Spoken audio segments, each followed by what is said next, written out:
সাহিত্যিক সুশোভন মল্লিক। আসলে আমাদের মতো মানুষের না অবসর বলে কিছু হয় না। যতক্ষণ স্নায়ু সতেজ, মন সজাগ, ততক্ষণই আমাদের কাজ। যাচাই করতে চাও না? যাচাই করতে চাও যে সুশোভন মল্লিক আগের মতো আছে কিনা? তুমি খুব ভালো করেই জানো শর্মিলা মল্লিক যে এই বাংলাকে কেউ কোনোদিন জোর করে কোনো কাজ চাপ দিয়ে করাতে পারে না। আমি তোমাকে কোনো জোর করছি না, আমি তোমাকে জাস্ট রিকোয়েস্ট করছি। না না, করছো করছো করছো করছো করছো শুধু।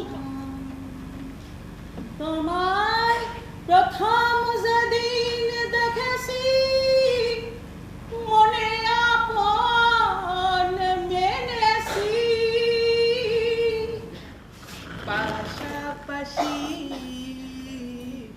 ঘুরে আসি। এই জানো, জায়গাটা না জাস্ট দারুণ। একটা গল্প বলি আপনাকে, কেমন? গল্প? হ্যাঁ, আপনার লেখা গল্প বলতে পারেন, তবে এখনো গল্পটা লেখা হয়ে ওঠেনি। কেন? শেষটা ঠিক করে ওঠা যাচ্ছে না, ওই সত্যি মিথ্যে লড়াইতে এসে থেকে যাচ্ছে। কিছু সিক্রেট থাকে। সে তো থাকবে, কিন্তু তুমি তো এখন ওখানে যাচ্ছ না। যাচ্ছি না মানে? কেন? তোমাকে এখনই একবার ধর্মনগরে যেতে হবে। ধর্মনগর? হ্যাঁ, ওখানকার একজন খুব বড় বামপন্থী লিডার পশুপতি হালদার মারা গেছে আজ বিকেলে কলকাতার এক হাসপাতালে। দেরি না করে আমাদের কাউন্টারে চলে আসুন। টিকিটের মূল্য মাত্র 1 টাকা, 1 টাকা, 1 টাকা। কেন শুধু শুধু মিছে কথা কইতেছো? আরে চুপ কর, চুপ কর। এই বাবু খবরের কাগজের লোক, তুই ব্যাপারটা বল। চুপ কর। করতে পারলো 7 দিন পর।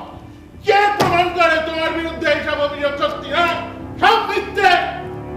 মিথ্যে মিথ্যে মিথ্যে, এগুলো সমস্ত মিথ্যে স্যার।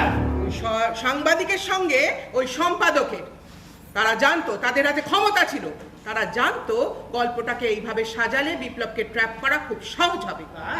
কতটুকু বোঝো? হ্যাঁ, কতটুকু বোঝো কি করে নিজেকে টিকিয়ে রাখতে হয়, কি করে নিজেকে আরো সাফল্যের শিখরে নিয়ে যেতে হয়। তার জন্য ওরকম কত রকম বিপ্লবকে না দু পায়ে তলে মেরে ফেলতে হয়। এখন আমার নিজেকে না ধর্ষিতা মনে হচ্ছে, ওই মাতঙ্গিনীর মতো। Don't touch me, don't touch me. আপনার সামনে উঠুন, উঠুন স্যার, উঠুন স্যার, উঠুন স্যার। দেখুন সাফল্য